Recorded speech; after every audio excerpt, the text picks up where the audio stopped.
रामायण के बालकांड में हम 18वें सर्ग में बात कर रहे थे। राम, लक्ष्मण, भरत, शत्रुघ्न बड़े हो गए हैं, उनके संस्कार सब हो चुके हैं। जो बचपन के जो संस्कार है ना, जो चाइल्डहुड सैक्रामेंट्स होते हैं, वो हो चुके हैं। और चारों हर तरह के वेद, शास्त्र, युद्ध विद्या, पॉलिटी, हर विषय में बहुत योग्य हैं। राम सबसे बढ़ चढ़ करके हैं, सबका प्रिय हैं, पापा का भी प्रिय हैं, माँओं के भी सबसे प्रिय हैं, और राजा राज्य के जो सब्जेक्ट्स हैं, जो प्रजा हैं, उनके भी बड़े प्रिय हैं। और इन सबको देख करके दशरथ जी के मन में विचार आता है कि मेरे बच्चों की शादियां कराई जाएं, करानी है, कैसे करानी है, क्या करना है, जस्ट थॉट प्रोसेस आता है। और तभी विश्वामित्र का राज्य में प्रवेश होता है, महर्षि विश्वामित्र का। महर्षि विश्वामित्र का आने का समाचार न्यूज मिलते ही जो द्वारपाल है वो दौड़े दौड़े जाता है, राजा को, मंत्रियों को बोलता है, और सब दौड़े दौड़े आते हैं उनको रिसीव करने के लिए। विश्वामित्र को बाहर आते हैं, और उसके बाद दशरथ जी का विश्वामित्र से है ना कुशल क्षेम पूछे जाते हैं। कुशल क्षेम का मतलब हाल चाल पूछे जाते हैं, आप कैसे हैं, आप कैसे हैं, नमस्ते, सब ठीक तो है, एक दूसरे को। महर्षि वशिष्ठ भी पूछते हैं एक दूसरे को, वह विश्वामित्र को एक दूसरे के हाल चाल जानते हैं। और उसके बाद हम 19th सर्ग में, 19वां सर्ग में आज जाएंगे। तत्श्रुत्वा राजसिंहस्य वाक्यमद्भुतविस्तरम् हृष्टरोमा महातेजा विश्वामित्रोऽभ्यभाषत। सदृशं राजशार्दूल तवेतद्भुवि नान्यथा महावंश प्रसूतस्य वसिष्ठव्यपदेशिनः। यत्तु मे हृद्गतं वाक्यं तस्य कार्यस्य निश्चयं कुरुष्व राजशार्दूल भव सत्य प्रतिश्रवः। विश्वामित्र ने दशरथ जी के वो अच्छी अच्छी बातों को सुना और बड़े प्रसन्न हुए। प्रसन्न होकर के बोला, आप राजाओं में भी राजा हैं, बड़े ग्रेट राजा हैं, और आप वशिष्ठ के द्वारा ट्रेंड हैं, वशिष्ठ जी के शिष्य हैं, इनिशिएटेड हैं।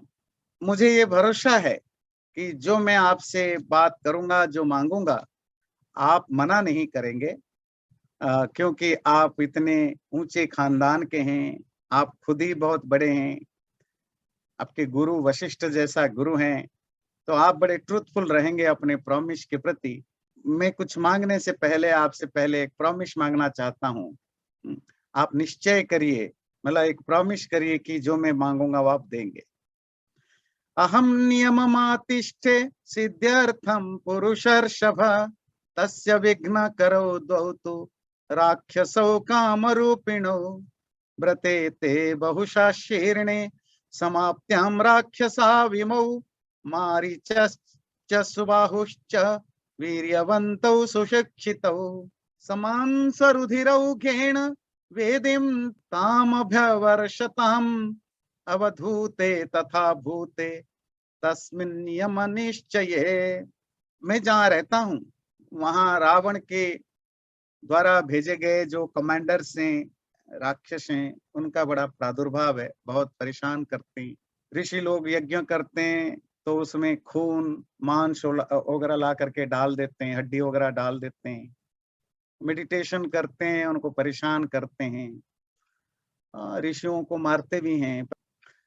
इन चीजों के बारे में पढ़ने से पहले, जैसे हम शुरू में हम बात कर रहे थे नारद और वाल्मीकि के संवाद में, कि 3 तरह का जो कल्चर था। एक अयोध्या में जो एक semi developed but well cultured society थी, जो इंडियननेस को रिप्रेजेंट करता है। एक किष्किंधा जो अंडर डेवलप्ड सोसाइटी को या ट्राइब को रिप्रेजेंट करता है, जहाँ सुग्रीव, वाली, हनुमान, अंगद, जाम्बवान वगैरह होते हैं।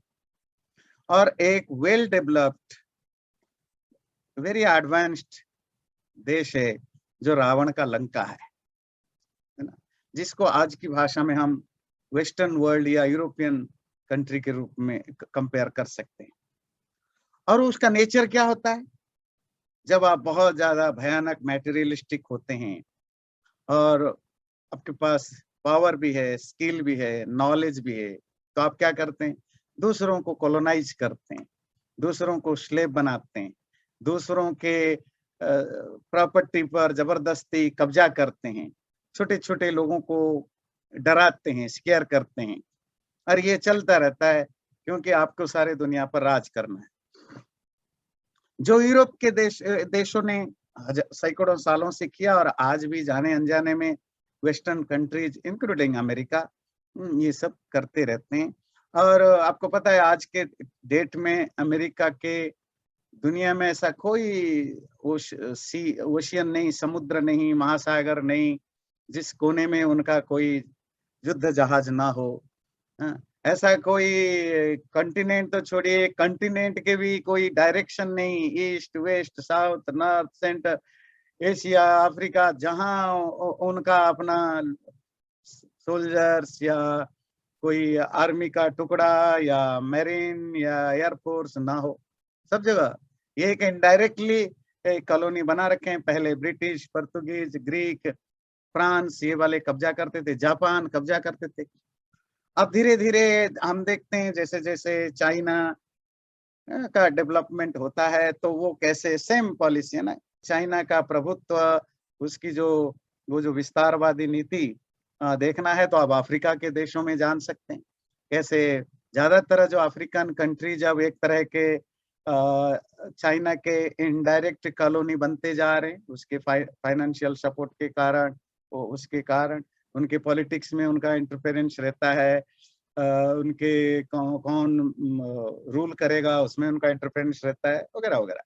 तो मैं क्या कहना चाहता हूँ, ये हमेशा से रहा है और वाल्मीकि के रामायण के समय भी रावण उस वेस्टर्न कल्चर को रिप्रेजेंट करता था, है ना, जो बहुत प्रॉस्परस है, टेक्निकली बहुत एडवांस्ड है, बहुत इमोशनलेस है, बहुत क्रूएल है, दूसरों को यूज करना, अब्यूज करना उनका नेचर बन जाता है। और खाली इतना नहीं, उन्होंने सारे दुनिया में अपनी कॉलोनियां बना रखी थी। अब लंका कहाँ है, समुद्र के बीच में, और उनकी कमांडर्स कहां तक पहुंचे, कब्जा कर बैठे हैं, कॉलोनी बना रखे हैं अयोध्या के बगल में, आज की भाषा में कहें मध्य प्रदेश और यूपी के बहुत बड़े हिस्से में उनके और जब वो दिल्ली यूपी तक वो आ चुके हैं, उनके सेना, रावण की सेना, और वहां कमांडर कौन थे, मारीची और सुबाहु, जिसकी विश्वामित्र बात कर रहे हैं। और अब कल्पना करिए साउथ से लेकर के केरला, कन्याकुमारी से लेकर के मध्य प्रदेश तक चारों तरफ उनका ऑलरेडी फैले हुए हैं सब जगह, और वो इनडायरेक्टली एक तरह के हराश करना, टैक्स लेना या अपना एक तरह के एकाधिकार जमा चुका था रावण। तो उस रावण के ही सैनिक सुबाहु और मारीच जहाँ विश्वामित्र तपस्या करते हैं, या जिस आश्रम में या जिस जंगल में विश्वामित्र हैं वहां पर भी वो तोड़फोड़ करते हैं। अच्छा, बाय द वे ये भी ध्यान रखिएगा, जब भी कोई ऐसा एक्सपेंशनिस्ट आता है, जो विस्तारवादी आता है, वो सिर्फ पॉलिटिकल एक्सपेंशन नहीं करता है, वो सिर्फ जियोग्राफिकल एक्सपेंशन नहीं करता, वो साथ में और दो चीज भी कर लाता है। वो क्या है, कल्चरल एक्सपेंशन और रिलीजियस एक्सपेंशन। जहां जहां ब्रिटिश गए, पुर्तगालीज गए, जर्मन गए, फ्रांस गए, वो सब क्रिश्चियन बन गए। भारत में भी बहुत ज्यादा बना कर ही गए, छोड़े कहाँ, है ना, साथ में वो लेकर आते हैं। आप कभी नई दिल्ली जाइए, जो न्यू दिल्ली का जो कैपिटल एरिया है, जहाँ पार्लियामेंट है, प्रेसिडेंट हाउस है, मिनिस्टर्स ऑफिस है, उस एरिया का जो सबसे प्रेशियस एरिया है, उसमें आपको सबसे क्या मिलेगा, उस एरिया में सबसे बड़े बड़े चर्चेस मिलेंगे, पूरा प्रेसिडेंट हाउस को लगा हुआ, पार्लियामेंट के ससर बहुत बड़े, जितने भी प्रेशियस लैंड, अरे ये सब ब्रिटिश समय के बने हुए हैं सब जगह। ऐसा नहीं कि यहाँ पर, सब जगह आप जाए, कोलकाता में देखिए वो मद्रास में देखिए, जो भी ब्रिटिश के समय गवर्नमेंट था, ये तो हम भारत के हैं तो हमें जितना एक्सपीरियंस है, इसी तरह बाकी देशों में भी देखेंगे तो वो साथ में रिलीजन भी जाता है। जब मुगल आए तो सब मुसलमान बन गए। तो ये पैटर्न है।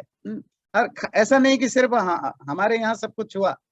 जब हमारा भारत के राजा साउथ ईस्ट में राज करते थे, इंडोनेशिया, मलेशिया, कंबोडिया, थाईलैंड वगैरह में, तो वो हिंदू राष्ट्र बना था। चोल राज्य से, चोल राजा जो तमिलनाडु के महाराजे राजा राजेश्वर चोल राज थे, या और चोल वंश के राजा थे।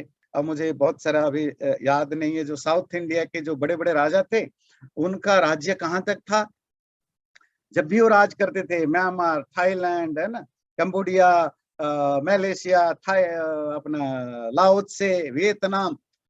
और क्योंकि उनका वहां राज्य, वो खुद तो नहीं जाते थे, उनका कोई सामंत राजा या गवर्नर वगैरह वहां शासन करते थे। सब हिंदू राष्ट्र था। और वो मतलब राजा भी साथ जाते हैं तो सिर्फ शासन नहीं करते हैं, धर्म भी साथ में जाता है ना, कल्चर भी साथ में जाता है। फिर वो राजा कमजोर हुए, वहां जो दूसरे राजा आए जो बौद्ध थे तो सब बौद्ध बन गए, तो मुस्लिम आया तो मुस्लिम बन गया। आज इस मलेशिया, इंडोनेशिया आदि मुस्लिम है। थाईलैंड, वियतनाम आदि मोस्टली बौद्ध है, कंबोडिया वगैरह बौद्ध है, और फिलीपींस प्योरली क्रिश्चियन बन गया है। तो पर आज आप वहां जाएंगे, आज भी वहां राम की, हिंदू धर्म की जो जो डे टू डे लाइफ की जो पूजा पद्धति है वो हिंदू पूजा पद्धति, थाईलैंड में भी, इंडोनेशिया में भी। उनकी जो ऊपर का जो जो ऊपर तौर पर जो रिलीजन है वो तो बौद्ध या इस्लाम है। आप थाईलैंड जाइए, घर घरों में आपको, जैसे हमारे यहाँ गांव में सब सामने तुलसी का चौरा नहीं होता है, तुलसी का पौधा लगाते हैं, ऐसे आपको वहां तुलसी तो नहीं होता है, पर इसी तरह एक छोटा सा उनके आंगन में, बाहर के आंगन में आपको मिलेगा चौराहा की तरह। वहां कोई पेड़ होगा, वहां बुद्ध की मूर्ति रखी होगी, वहां अगरबत्ती धूप वगैरह जलाते होंगे। बस देवता बदल गए, देवता के वो विष्णु के जगह, उसके जगह शिव के जगह बुद्ध आ गए। तो बहुत सारे रिचुअल सेम है, सेलिब्रेशन सेम है, फेस्टिवल सेम है। तो मेरा कहने का मतलब है, जब कोई अक्वायर करता है कोई राज्य को, वो सिर्फ पॉलिटिकली नहीं करता है, वहाँ कल्चरल, रिलीजियस, सबका वो कब्जा करता है।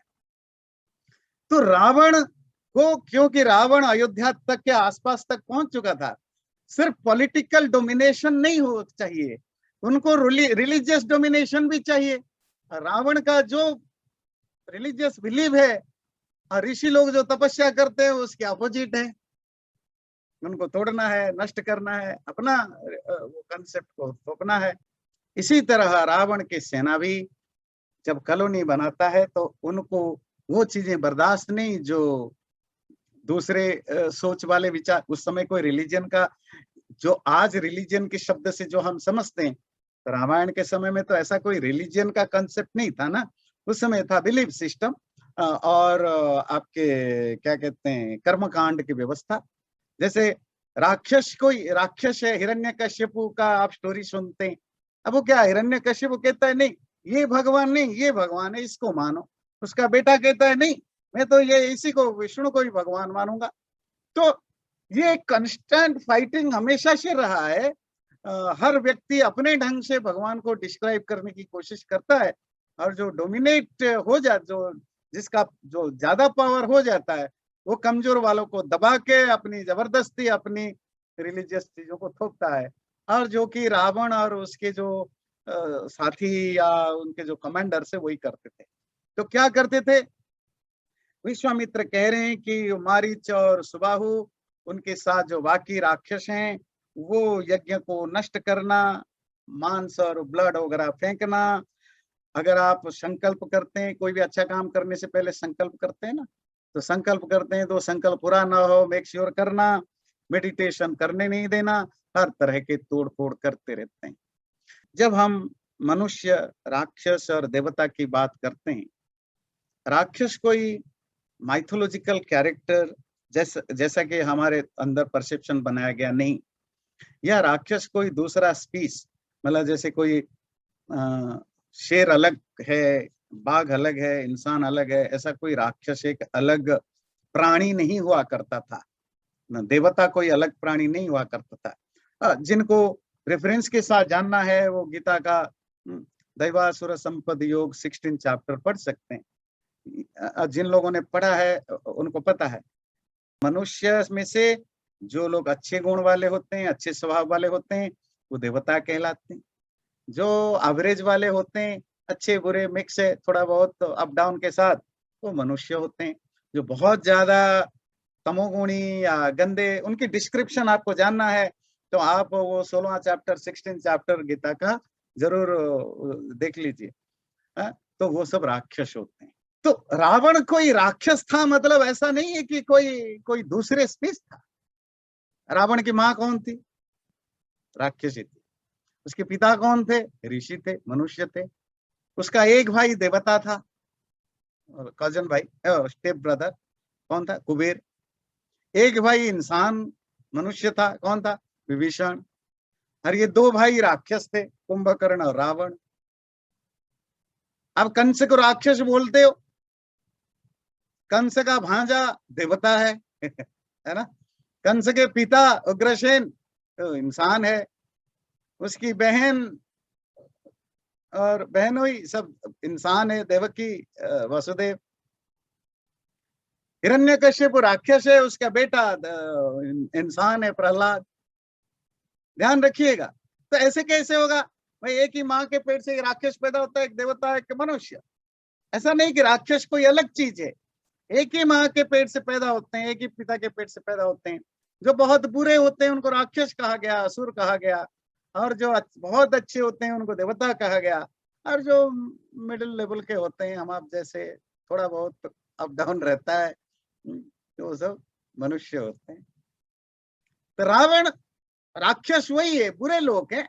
और अगर आपको ठीक से समझना है, आज के माफिया हैं, आज के टेररिस्ट हैं, एक पूरी पूरी कौम है, तो उनकी आप नेचर देखिए, स्वभाव देखिए, उनकी जो क्रूएलिटी को देखिए, उनकी फिलॉसफी को समझिए, उनकी कंसेप्ट को देखिए, उनकी रिलीजन को देखिए, क्या है वो। जो आप रामायण महाभारत में जो राक्षसों का डिस्क्रिप्शन पढ़ते हैं या पुराणों में जो पढ़ते हैं, उनसे कौन से मामले में ये कम है, ये जो कौम है ना। तो ये यही राक्षस और कुछ नहीं है। जब आपके अंदर भयानक क्रुएलिटी आ जाए, जब क्रुएलिटी से ही आपको स्वर्ग मिलने की इच्छा आप रखने लगे, आपको ये सिखाया जाए कि मारने से स्वर्ग मिलता है, काटने से स्वर्ग मिलता है, और टर्चर कर करके तड़पा तड़पा के मारने से ज्यादा स्वर्ग मिलता है, तो अब ऐसा समझने मानने वाले लोग तो क्या हो सकते हैं ना। हर दुनिया का हर पाप को जो जस्टिफाई करता है रिलीजन के नाम पर, तो राक्षस ही वही हो, राक्षस होंगे ना। तो वही है, राक्षस है। ये कंसेप्ट ध्यान रखिए। पूरे पूरे रामायण में हमारी चर्चा चलती रहेगी। अब हम आगे चलते हैं। विश्वामित्र कह रहे हैं कि जब हम तपस्या करते हैं तो ये मारीच, सुबाहु और उनके दूसरे जो असुर सैनिक हैं वो तोड़ फोड़ करते हैं। इसी के कारण मैं देश छोड़ करके बाहर आ गया। चाहता तो मैं भी उनको मार सकता था, गुस्सा कर सकता था, पर मेरे में अब वो गुस्सा नहीं आ रहा है, ना मैं शाप दे सकता हूं। इस तरह की लाइफस्टाइल अब हमारी नहीं रही। ट्यूसडे को आप पूछ रहे थे ना आप में से कोई कि विश्वामित्र तो बड़े गुस्सेल हैं, है ना, यह है। वो उनकी पास्ट था, अब वो ऐसा नहीं है। अब तो राक्षसों के ऊपर भी उनको गुस्सा नहीं आता है, शाप नहीं दे पाते। अब वो ब्रह्मर्षि बन चुके हैं, अब वो राजर्षि से ब्रह्मर्षि बन चुके हैं। अब वो सब काम, क्रुएलिटी का, शाप देना, भस्म कर देना, मार देना, ये सब अब नहीं कर पाते हैं। और ना हिंसा हम ऋषि मुनियों का काम है। इसीलिए मैं आया हूं आपके पास आपकी हेल्प मांगने। स्वपुत्रम राजशार्दूल रामम सत्य पराक्रमम काकपक्षधरम शूरम ज्येष्ठम मे दातुमर्हसि शक्तो ह्येष मया गुप्तो दिव्येन स्वेन तेजसा राक्षसा ये विकर्तार तेषामपि विनाशने श्रेयश्चास्मै प्रदस्यामि बहुरूपं न संशयः त्रयाणामपि लोकानां ये न ख्यातिम गमिष्यति। हे राजा, मैं इसीलिए यहाँ आया हूँ कि आप अपने बेटे को दे दो थोड़ी देर के लिए। आपका बड़ा बेटा राम, जो वैलियंट भी है, ट्रूथफुल है, पावरफुल है, ऐसे राम को हमें थोड़ी दिन के लिए, कुछ दिनों के लिए दे दो। हम उसको लेकर के जाना चाहते हैं, और वो राक्षसों को भी मारेगा। हम उसे फ्री से नहीं मरवाएंगे, हम उसके बदले कुछ देंगे। ऋषि हैं, इसका मतलब नहीं कि हम आपका फ्री का खाएंगे। और उसके अलावा भी हम उसका बहुत भला करेंगे। हम उसको बहुत डिवाइन पावर्स देंगे, जो सुपर नेचुरल जो अस्त्र हैं, वो सब, जो भी अस्त्र वेपन्स हैं, या कोई दूसरे तरह की पावर है, ट्रेनिंग है, ये सब हम उसको देंगे। और आपका बेटा जैसा जाएगा उससे 1000 गुना बेटर होकर आएगा। राम जरूर उन दोनों को मार सकता है, ऐसा मेरा मानना है। न च पुत्र कृत स्नेहम कर्तुम अर्हसि पार्थिव, अहम ते प्रतिजानामि हतौ तौ विद्धि राक्षसौ। और दशरथ, चिंता मत करना कि मेरे बेटे छोटे हैं तो पता नहीं, आप मेरे बेटे को लेकर के उन गुंडों से, उन बड़े बड़े माफियाओं से के सामने लड़ाओगे। बेचारे 14-15 साल के हैं, और अकेला आप राम को मांग रहे हो। अभी तो वो 15-16 का भी नहीं हुआ, वो क्या लड़ेगा उनके सामने? ऐसा मत सोचना। अहम ते प्रतिजानामि, आई प्रॉमिस, मैं शपथ करता हूँ, मैं तुम्हें अश्योर करता हूँ, उसका कुछ नहीं होगा। वो उनको मार के आएगा, क्योंकि I will be with him, मैं उनके साथ खड़ा रहूंगा उसके प्रोटेक्शन के लिए। मैं मार नहीं सकता ऋषि होने के नाते, पर राम को बचा सकता हूँ। ये मेरे में एबिलिटी है। You have to trust in me. और आप चिंता मत करो, आप तो पापा हो, पिता हो। ये पिता लोगों बड़ा अंडर एस्टिमेट करते हैं अपने बच्चों को। उनमें क्या एबिलिटी है, क्या नहीं है, वो नहीं जानते। उनके टीचर्स को पता होता है, उनके साथ जो काम करते हैं उनको पता होता है। तो आप चिंता मत करो, मुझे पता है राम में कितना एबिलिटी है, कितना प्रवेश शक्ति है। और यहाँ वशिष्ठ जी भी बैठे, उनको भी पता है राम में कितना शक्ति है, कितना क्षमता है, वो क्या कर सकते हैं महात्मा राम। और इसीलिए हे राजा, तुम अगर सचमुच धर्म कमाना चाहते हो, यश पाना चाहते हो, फेम पाना चाहते हो, तो जरूर आप मुझे राम को दे दोगे। यदि ह्यनुज्ञां काकुत्थ ददते तव मंत्रिणः, वसिष्ठ प्रमुखा सर्वे ततो रामं विसर्जय, अभिप्रेतमसंसक्त मात्मजं दातुमर्हसि, दशरात्रं हि यज्ञस्य रामं राजीवलोचनम्। राजा, आप चिंता मत करो, आपके जो मंत्री हैं, काउंसिलर्स हैं, दूसरे जो ऋषि हैं, वशिष्ठ आदि, उनसे भी आप थोड़ा डिस्कस कर लेना। उनके कंसेंट लेकर के आप राम को रिलीव करो। और मैं ज्यादा दिन नहीं लगाऊंगा, सिर्फ 10 दिन के लिए चाहिए, 10 रात के लिए। दशरात्रम ही यज्ञस्य रामम राजीवलोचन। मुझे सिर्फ 10 दिन के लिए, आप 10 रात के लिए आपका बेटा चाहिए, फिर मैं आपको वापस कर जाऊंगा। और देर मत करना, जल्दी डिसीजन लेना, क्योंकि हमारे यज्ञ का समय नष्ट होता जा रहा है। जो हमने संकल्प किया था, वो होता है ना, अभी भी आप लोग जब कोई यज्ञ, पूजा, मेडिटेशन या कुछ करते होंगे, आप में से बहुत लोग, तो वो संकल्प करके करते हैं। और संकल्प जो किया उसको पूरा करना पड़ता है। और हमारे किए हुए संकल्प डिले ना हो, इसलिए आपको जल्दी से जल्दी भेजना पड़ेगा। पर दशरथ, दुखी मत होना। शोक मां च शोके मन कृथा, अपने मन को शोक में नहीं डालना। विश्वामित्र के वचन सुन के दशरथ परेशान हो गए। इत्येवं उक्त्वा धर्मात्मा धर्मार्थ सहितं वच, विरराम महातेजा विश्वामित्रो महामुनि, सतन्निशम्य राजेन्द्रो विश्वामित्र वच शुभम, शोकमभ्यगमत् तीव्रम व्यशिदत भयान्वितः। दशरथ सुन के स्तब्ध हो गए, अंदर घबराहट बढ़ गया, डरे हुए हैं, दुखी हैं। विश्वामित्र को मना कैसे करें? बेटे को भेजते हैं, इतने बड़े बड़े राक्षस हैं, ये अगर मार दिया, कुछ हो गया हमारे बेटे का, तो दोनों तरफ से इधर डर भी है, उधर शोक भी है। उनके मुंह से वचन नहीं निकला थोड़ी देर के लिए। तब दशरथ बोलते हैं, एते हृदय मनो विदारणम मुनिवचनं तदतीव शुश्रुवान् नरपतिरभवन् महान् तदा व्यथितमना प्रचचाल चासनात्। विश्वामित्र के वाणी सुन करके दशरथ इतना ज्यादा शॉक्ड हुए, वो कब सिंहासन से उठ करके इधर उधर चलने फिरने लगे पता ही नहीं चला। वो पागलों के तरह इधर उधर चलने फिरने लगे। क्या मैं स्वप्न देख रहा था, मेरे बच्चे कितना बढ़िया ग्रो कर रहे हैं, अब इनका शादी कराऊंगा, राजा बनेगा, पोते पुतियां होंगे। माँ बाप का तो यही काम है ना, हम सब भी माँ बाप पे, हम सब भी बच्चे हुए हैं।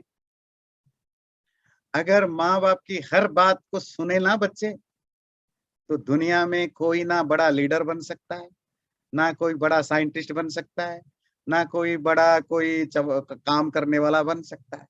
माँ बाप का सिंपल सीधा स्ट्रेट फॉरवर्ड वो प्लानिंग है बच्चों की लाइफ। क्या, बच्चा बड़ा हो, पढ़ो लिखो, पैसा कमाओ, शादी करो, बच्चा पैदा करो और हमसे मिलते रहना, तुम्हारे बच्चों से खेलने दो, तुम भी हमारा ख्याल रखो, दैट्स इट।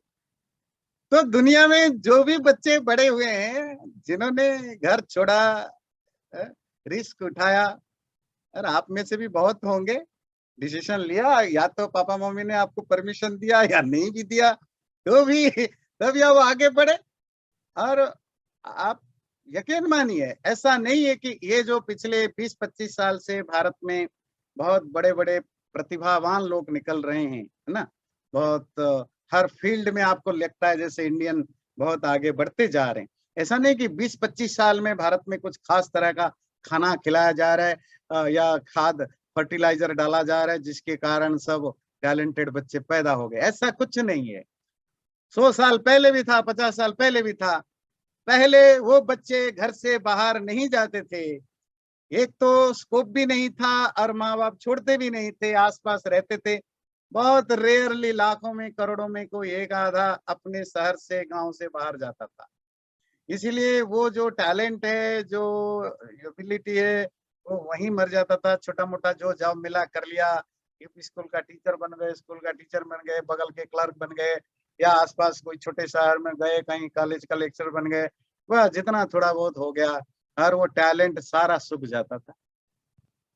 दुनिया डेवलप्ड हुआ, टेक्नोलॉजी बढ़ी, शहरों के बीच में कम्युनिकेशन बढ़ा, वो टीवी चैनल्स आए, मीडिया का हुआ, तो घर में बैठा हुआ, गांव के रिमोट गांव में भी बैठा हुआ बच्चे का भी जो एस्पिरेशन है वो बढ़ने लगा। पापा मम्मी ना भी चाहें तो वो उनसे झगड़ा करके वो बाहर आने लगा। कुछ माँ बाप भी जो स्मार्ट रहे, उन्होंने सही समय पर डिसीजन लिया, नहीं मेरा हम झेल लेंगे उसकी बिना रहना, पर बच्चा हमारा जाए, आगे बढ़े। तो जहां जहां फैमिली में या बच्चा रिवोल्ट करके आया हो या स्मार्ट पेरेंट्स ने खुद डिसीजन लिया जाओ, तो फिर धीरे धीरे बच्चे जब बाहर आने लगे, उनको वो अपॉर्चुनिटी मिली, तो उन्होंने उसको कैश किया। तो आप देख रहे हैं वो Indian society inside the country and outside of country धीरे धीरे ग्रो कर रहे हैं। तो ये नॉर्मल है। और ध्यान रखिए, राम अगर आज राम है, अगर वो दशरथ की बात मानते, दशरथ और कौशल्य के, तो राम राम नहीं होते। तो वाल्मीकि जैसा कवि एक लाइन भी उन पर नहीं लिखता ऐसे तो लाखों राजा थे, राजकुमार थे, क्यों लिखने जाता? कोई नहीं लिखता। तो जब आप रिस्क लेते हैं, जब आप अपने लाइफ को दूसरों के लिए कुछ करते हैं, जब आप अपने डायरेक्टली इनडायरेक्टली आपकी जो एबिलिटी है उससे बाहर जाते हैं, तब जाकर के आप सक्सेसफुल अचीवर या ग्रेट बनते हैं। और विश्वामित्र का यहाँ आना यही है कि राम के लिए एक तरह की ये बड़ी अपॉर्चुनिटी थी। मतलब किसी को पता नहीं था, ये तो हिस्ट्री जब हम पढ़ लेते हैं तब पता लगता है ना, उस समय थोड़े किसी ने डिलिबरेटली किया था। तो राम का ये बड़ा क्रूशियल मोमेंट था, विश्वामित्र के साथ जाना, क्योंकि राम का कॉन्फिडेंस भी बढ़ा उनको बाहर जाने के कारण, और बहुत सारे ट्रेनिंग भी मिली, और बहुत कुछ एक्सपीरियंस भी बढ़ा। वही चीज फिलहाल है, दशरथ परेशान है क्या बोले समझ में नहीं आता है। तत्श्रुत्वा राजा शार्दुलो विश्वामित्रस्य भाषितम् मुहूर्तमिव निस्संज्ञ निस्संज्ञ संज्ञावानिदम अब्रवीत। थोड़ी देर के लिए तो अनकॉन्शियस हो गए दशरथ, ये क्या आपने बोला, ये मेरा 14-15 साल का बेटा, उसको आप कह रहे लेकर जाना इतने बड़े बड़े माफिया गुंडे मवालियों के साथ लड़ाने के लिए, वो भी एक दो नहीं हजारों में राक्षसों के साथ। तो एक दौर के लिए तो वो अनकॉन्शियस हो गए, मूर्छित हो गए। और जैसे ही कॉन्शियस आया तो वो दशरथ बोले, क्या बोले, ऊन षोडश वर्षों में रामो राजीवलोचन न युद्ध योग्यतामस्य पश्यामि सह राक्षसैः।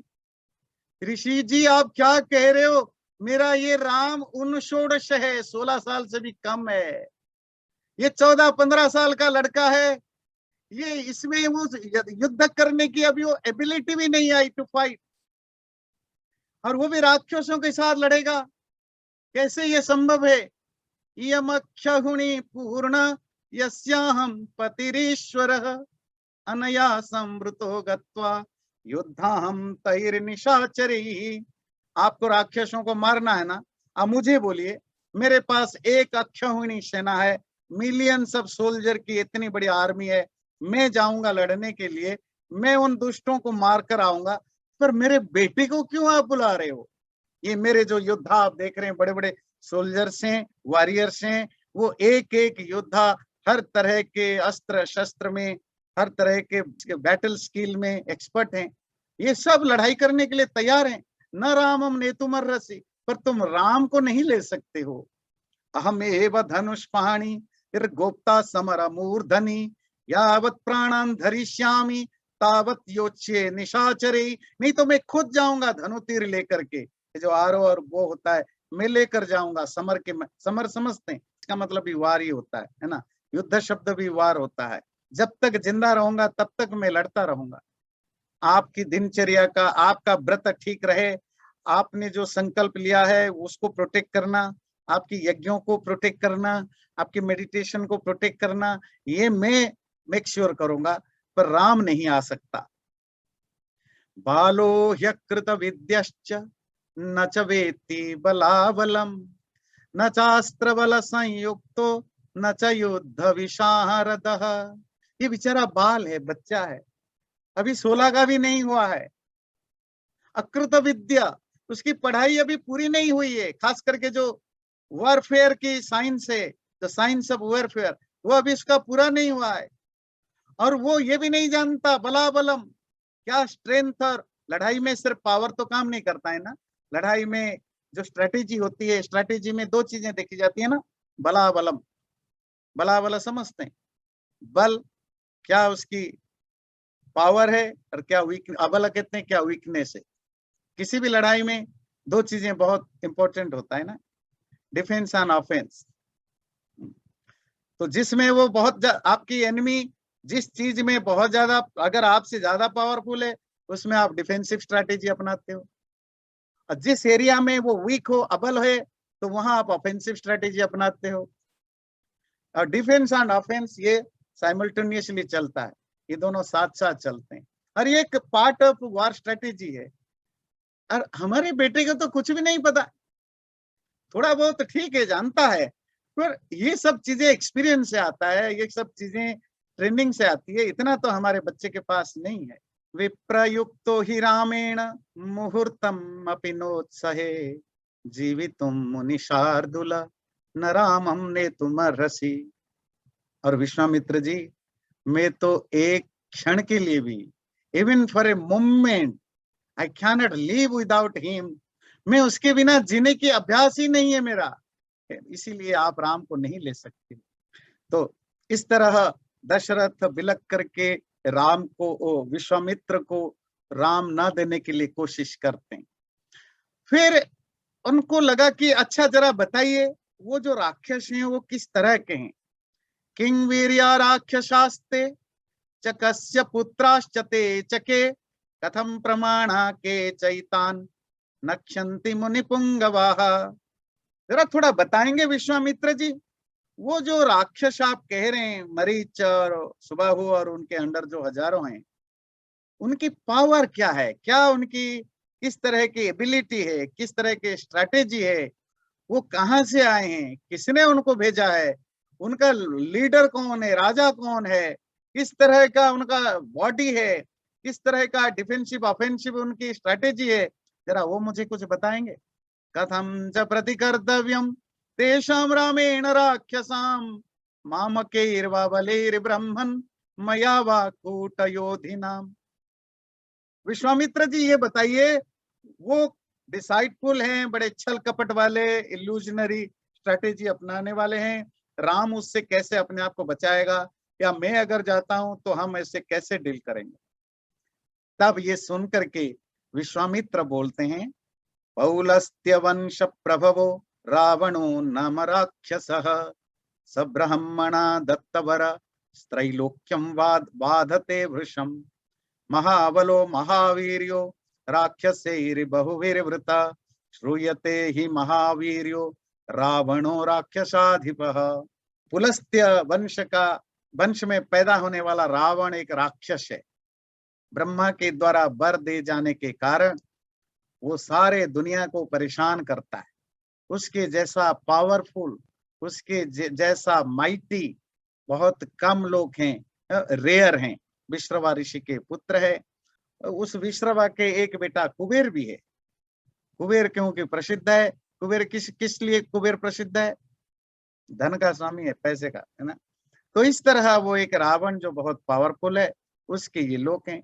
यदा स्वयं न यज्ञस्य विघ्न करता महाबल तेन संचोदितो दौतु राक्षसो वै महाबलो। वो खुद यज्ञ नष्ट नहीं करता, वो खुद आकर के यज्ञ वगैरह का तोड़फोड़ नहीं करता, पर उसके द्वारा भेजे गए मोटिवेटेड, ट्रेंड और इंस्पायर्ड हुए दो बड़े बड़े कमांडर जो है, जो बड़े वॉरियर है, उनको उन्होंने भेज रखा है।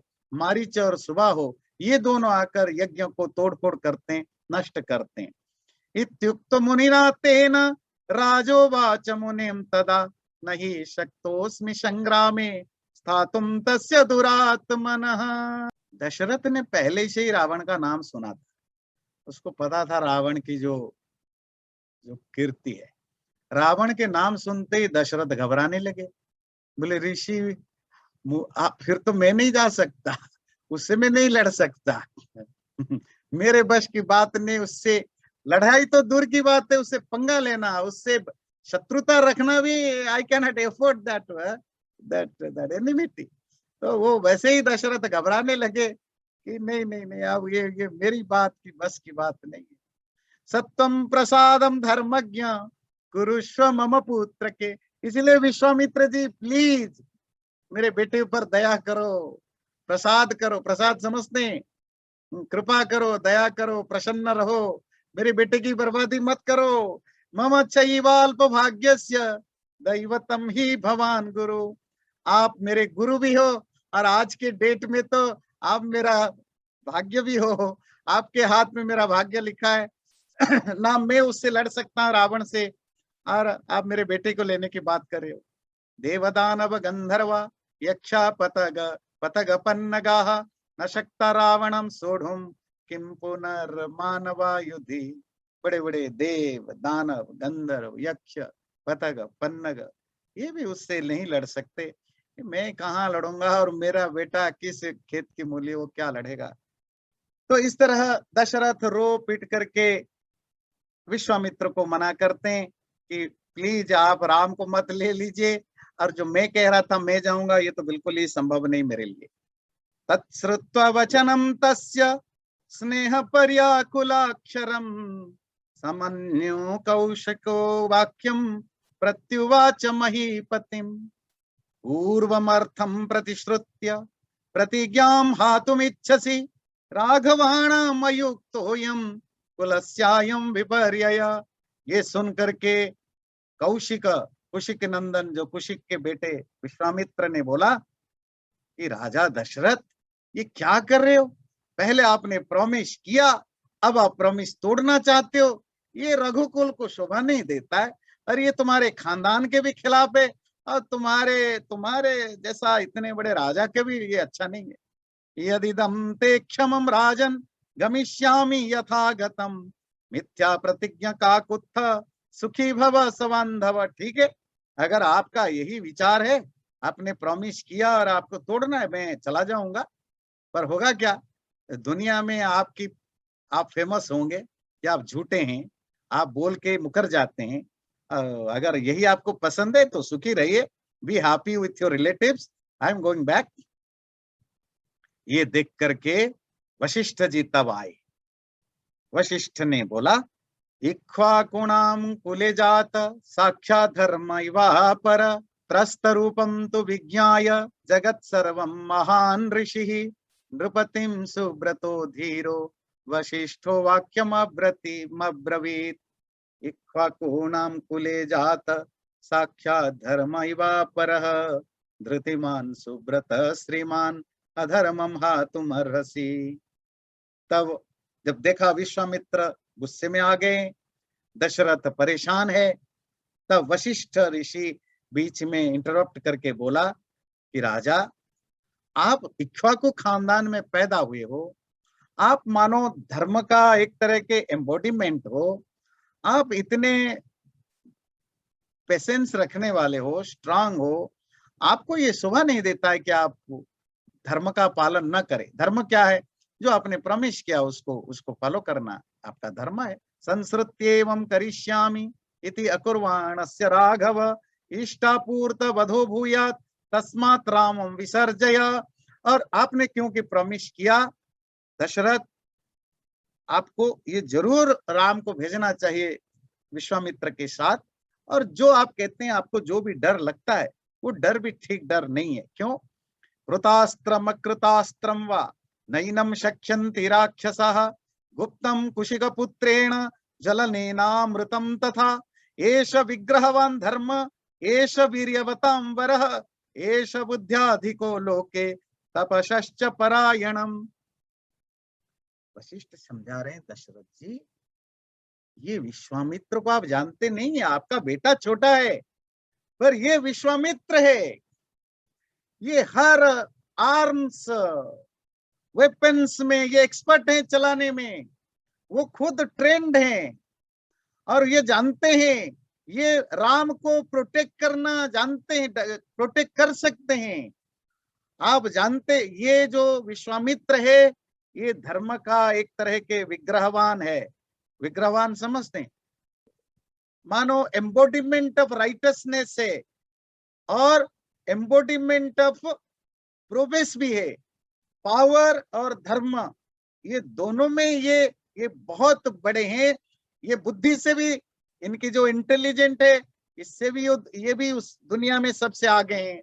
ये तपस्या में भी सबसे आगे हैं, ये पावर से भी सबसे आगे हैं और धर्म में भी ये सबसे आगे हैं। आप विश्वामित्र की पावर को, उनकी एबिलिटी को आप नहीं जानते हैं। आपका बेटा सेफ रहेगा, आप निश्चिंत होकर भेजिए।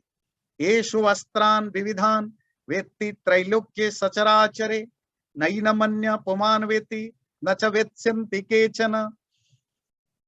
और आप जानते नहीं है, ये जो विश्वामित्र ऋषि हैं, ये ऋषि तो है, कितने बड़े योद्धा हैं, कितने बड़े स्ट्रैटेजिस्ट हैं, कितने बड़े वॉरियर हैं, ये दुनिया में कोई नहीं जानता, कोई जान भी नहीं सकता विश्वामित्र कितने पावरफुल हैं। ये आजकल ब्रह्मर्षि हैं। अब ये किसी को किसी तरह का वायलेंस नहीं कर सकते, हिंसा नहीं कर सकते, गुस्सा नहीं कर सकते, शाप भी नहीं दे सकते। पिछली बार आप पूछ रहे थे ना, शाप भी नहीं दे सकते। Because of that he needs से हेल्प। हेल्प मतलब जो लड़ाई करे वो उनको ट्रेंड करेंगे। आपका राम सिर्फ लड़ाई करने नहीं जाएगा, विश्वामित्र उसको ट्रेंड भी करेंगे, अस्त्र शस्त्र भी देंगे, और आपका बेटे का प्रोटेक्शन का भी जिम्मेदारी उनकी रहेगी। और जब राक्षसों को मारेगा रावण, उसके राम मारेंगे, तो उसके बाद राम और वो राम नहीं रहेंगे जो राम अभी हैं। वो विश्वामित्र के साथ रहने के बाद और बहुत पावरफुल होकर के वापस आएंगे, सेफ भी रहेंगे, पावरफुल भी होंगे। तब वशिष्ठ के कहने पर, तथा वशिष्ठ ब्रुवति राजा दशरथ सुतम, प्रहृष्ट वदनो राम माजुहाव सलक्ष्मणम।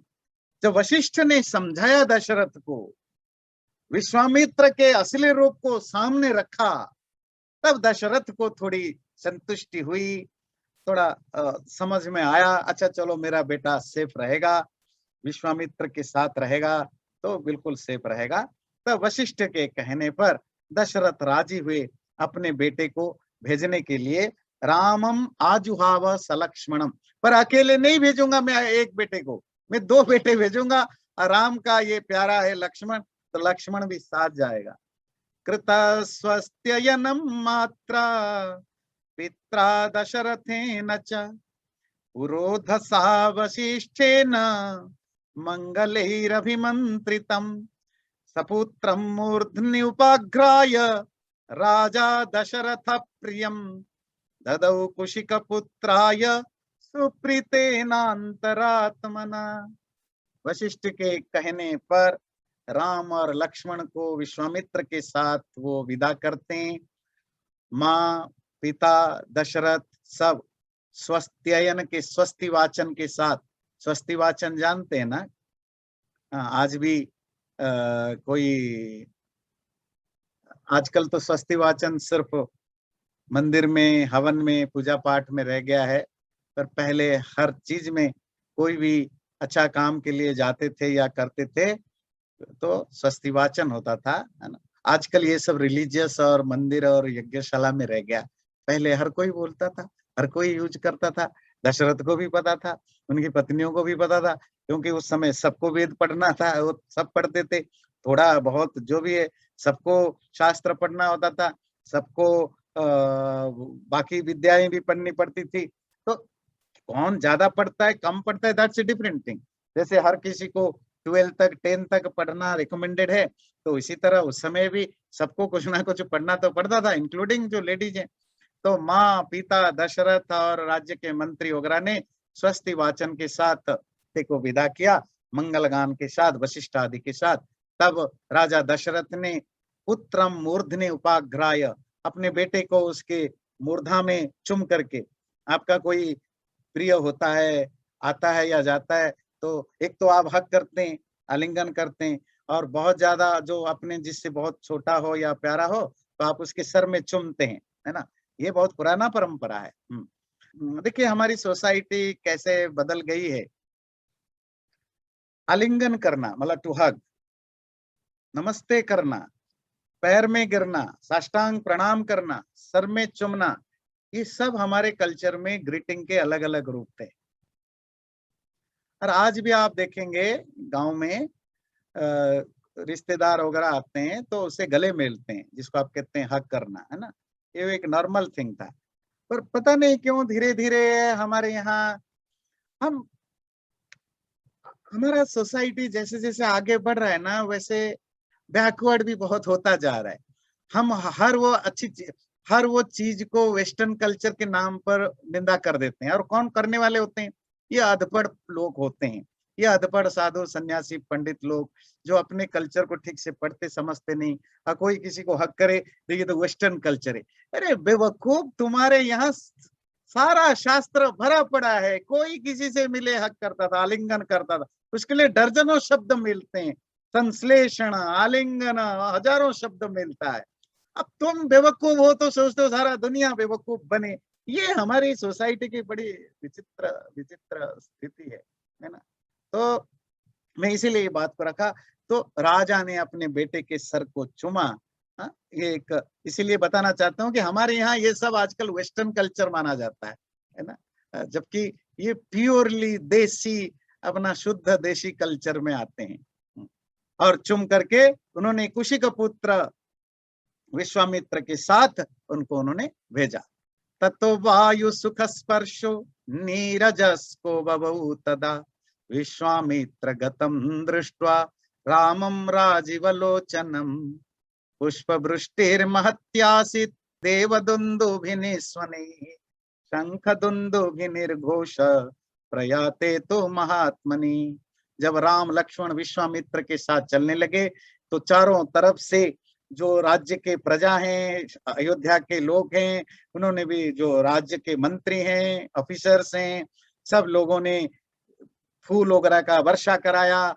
और जो उस समय की जो बाजा होते हैं, शंख, शंख जानते हैं ना, जो कॉन्च होता है, और दुंदुभी, ड्रम्स, आज भी ढोल वगैरह पिटते हैं, है ना, दुंदुभी वगैरह का खूब जोर जोर से बाजा बजाया करके उनको विदा किया। तब विश्वामित्रो यया वग्रे ततु राम धनुर्धर काकपक्ष धरो धन्वी तम च सौमित्री रन्वगात। विश्वामित्र आगे आगे चल रहे हैं, पीछे राम अपने बॉडी में, अपने कंधे में धनु जो बाव है उसको लटका करके जा रहे हैं, और उनके पीछे सौमित्री लक्ष्मण जा रहे हैं। यहाँ एक शब्द आ रहा है राम और लक्ष्मण के लिए, काक पक्ष धरो। काक पक्ष धर, having side locks of hair. ये साइड लॉक समझते हैं, ये जो शिखा रखते हैं ना, पहले ये जो शिखा के बाल के रखने के अलग अलग तरीके होते थे। एक तरीका यहां से भी होता था, यहाँ रखने का, साइड में, इसको काकपक्ष कहते हैं, कौवा के पंख के तरह। और ये अगर आपको समझना है, ये काकपक्ष स्टाइल शिखा रखने का, वो शिखा के अलग अलग तरीके होते थे। आपने कभी चाइनीज, ट्रेडिशनल चाइनीज लोगों को देखा है? चाइनीज कोरियन लोगों को देखा है? अगर आपने कोई मार्शल आर्ट वगैरह देखा होगा, मार्शल आर्ट के गुरु वगैरह को, या आपने कोई चाइनीज बौद्ध गुरुओं वगैरह देखा होगा बचपन में, तो उनकी जो शिखाएं होती है वो साइड में होती है, इस तरफ। प्राचीन काल में हमारे यहाँ भी साइड का भी होता था, ये भी होता था, दोनों तरफ भी होता था।